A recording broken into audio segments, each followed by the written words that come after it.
नमस्कार विद्यार्थी मित्रांनो. स्वागत आहे आपलं पुन्हा एकदा एम-पी-सी लायब्ररी या आपल्या यूट्यूब चॅनलमध्ये. आज आहे 15 नोव्हेंबर 2025. सुरू करूयात आजच्या चालू घडामोडी. आज आपण पाहणार आहोत बिहार निवडणूक 2025 चे निकाल. बिहार निवडणूकमध्ये जीविका दीदी योजना प्रभावी कशा पद्धतीने झालेली आहे. बाल साहित्य अकादमी पुरस्कार 2025 चे नुकतेच वितरण करण्यात आलेले आहे. त्याबद्दल थोडक्यात माहिती पाहणार आहोत.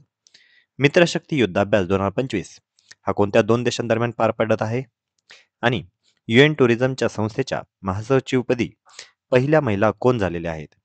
तर या संपूर्ण महत्त्वपूर्ण चालू घडामोडी सविस्तरपणे जाणून घेण्यासाठी व्हिडिओ शेवटपर्यंत अवश्य पहा.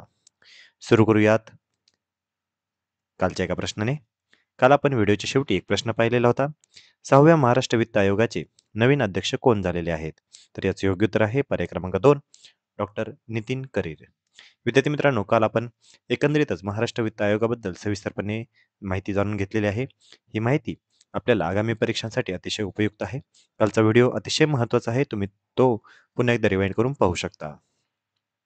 आता आपण आजचे दिनविशेष पाहूया. 15 नोव्हेंबर हा दिवस संपूर्ण भारतभरामध्ये जनजाती गौरव दिवस म्हणून साजरा केला जातो.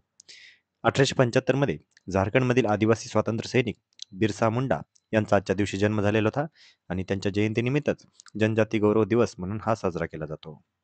15 नोव्हेंबर 1885 आधुनिक बालशिक्षणाच्या क्षेत्रातील आद्य कार्यकर्ते गिजूभाई बधेका यांचा आजच्या दिवशी जन्म.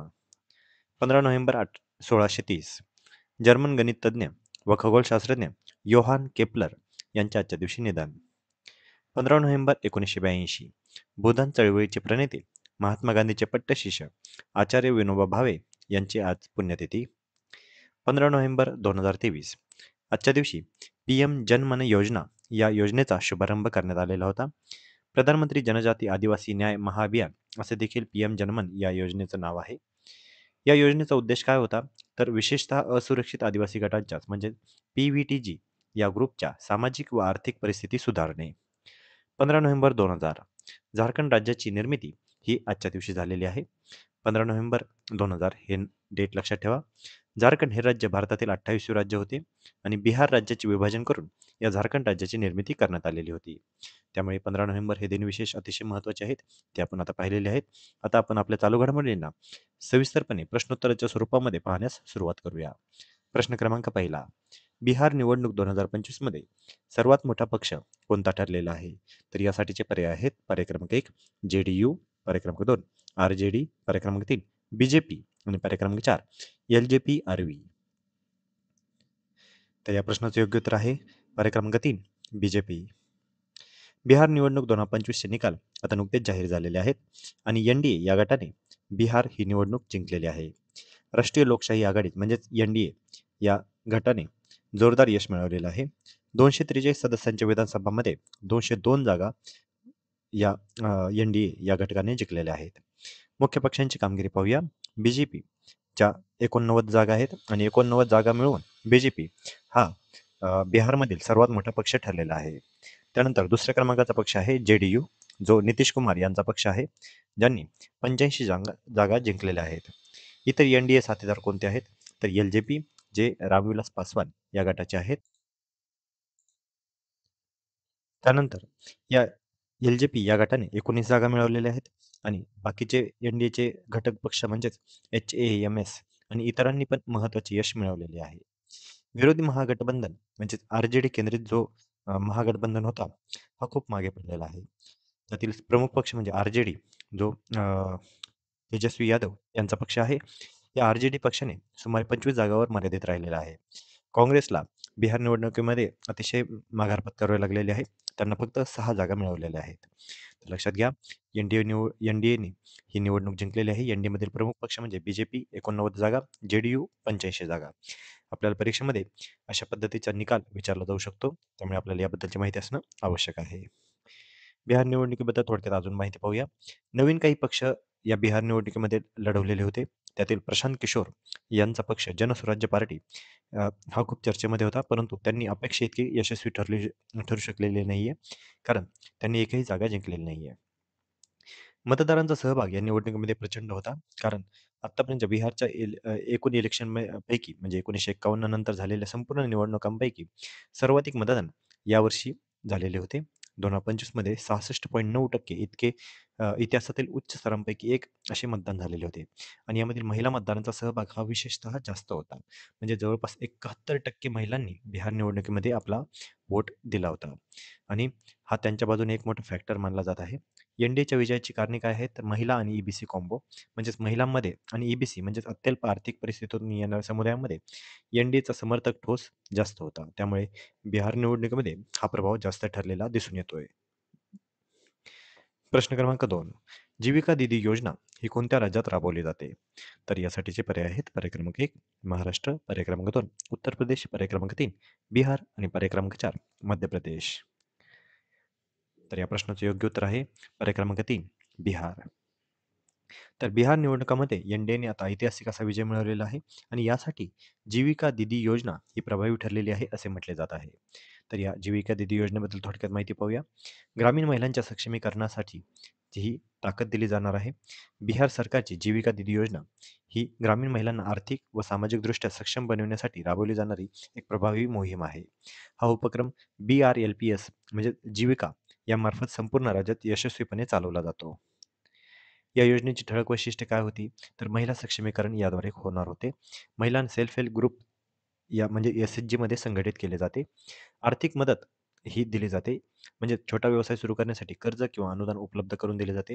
अलीकडेच पात्र महिलांच्या खात्यामध्ये 10,000 चा पहिला हप्ता जमा झालेला होता. म्हणजेच या निवडणुकीच्या अगोदर फक्त 2च महिने अगोदर या योजनेची सुरुवात झालेली होती आणि या योजनेचे 10,000 चा हप्ता हा बऱ्यापैकी महिलांच्या खात्यामध्ये जमा झालेला होता आणि याचाच कुठेतरी परिणाम म्हणून बिहार निवडणुकांमध्ये अतिशय प्रभावी असे जे-डी-यूला मतदान मिळालेले आहे.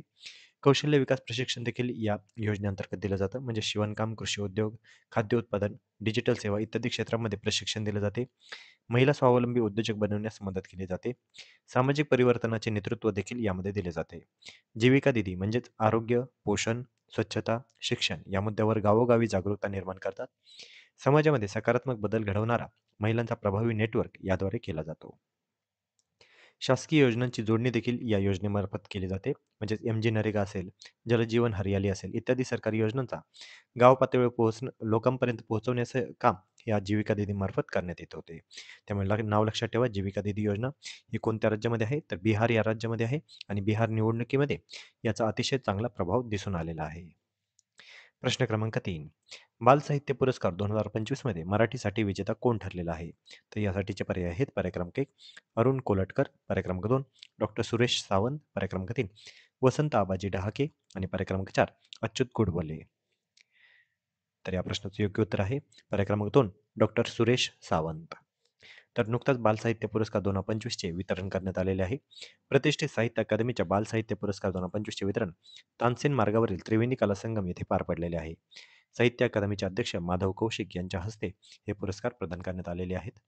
मराठीसाठीचा पुरस्कार ज्येष्ठ बालसाहित्यकार आणि कवी डॉक्टर सुरेश सावंत यांना त्यांच्या आभाळ माया या कविता संग्रहासाठी प्रदान करण्यात आलेला आहे. डॉक्टर सावंत यांच्यासह देशातील एकूण 24 जणांना हा सन्मान मिळालेला आहे. प्रत्येक विजेत्याला उत्कीर्ण ताम्रफलक आणि ₹50,000 रोख पारितोषिक देण्यात आलेले आहे. प्रश्न क्रमांक 4. मित्रशक्ती युद्धाभ्यास 2025 हा कोणत्या 2 देशांमध्ये पार पडतो? तर यासाठीचे पर्याय आहेत पर्याय क्रमांक 1 भारत नेपाळ, पर्याय क्रमांक 2 भारत बांगलादेश, पर्याय क्रमांक 3 भारत भूतान आणि पर्याय क्रमांक 4 भारत श्रीलंका.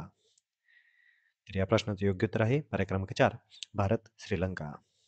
तर मित्रशक्ती युद्धाभ्यास 2025 हा आता नुकताच पार पडत आहे. भारत आणि श्रीलंका या 2 देशांदरम्यान हा युद्धाभ्यास दरवर्षी पार पडला जातो. तर याची ही 11वी आवृत्ती आहे. याचं सध्याचं ठिकाण आहे foreign training node, Belgaum, Karnataka. 10 ते 23 नोव्हेंबर 2025 या कालावधीमध्ये हा युद्धाभ्यास पार पडणार आहे. एकूण 305 सैनिक या युद्धाभ्यासमध्ये सहभागी होणार आहेत.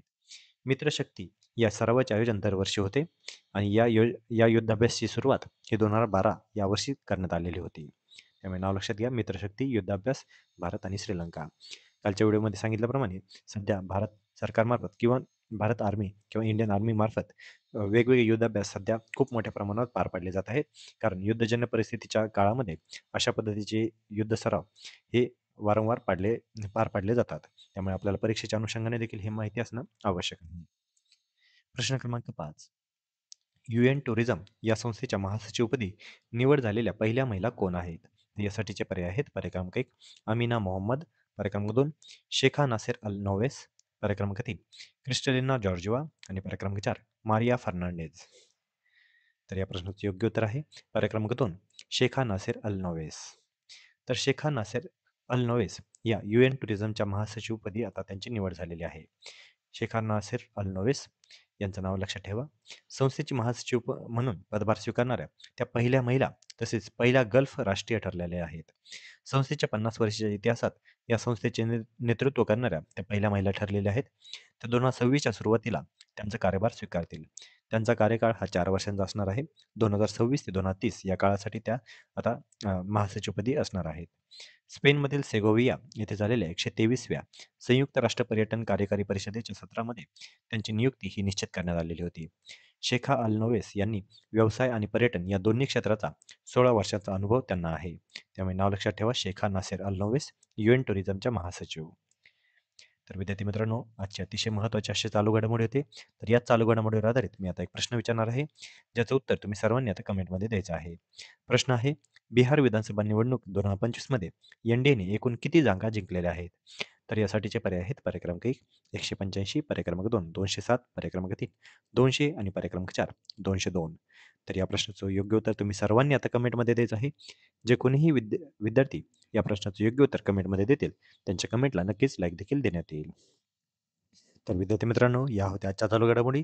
तर अशाच अधिकाधिक इन्फॉर्मेटिव्ह कंटेंटसाठी आपली MPC लायब्ररी या यूट्यूब चॅनलला सबस्क्राईब करायला अजिबात विसरू नका. धन्यवाद.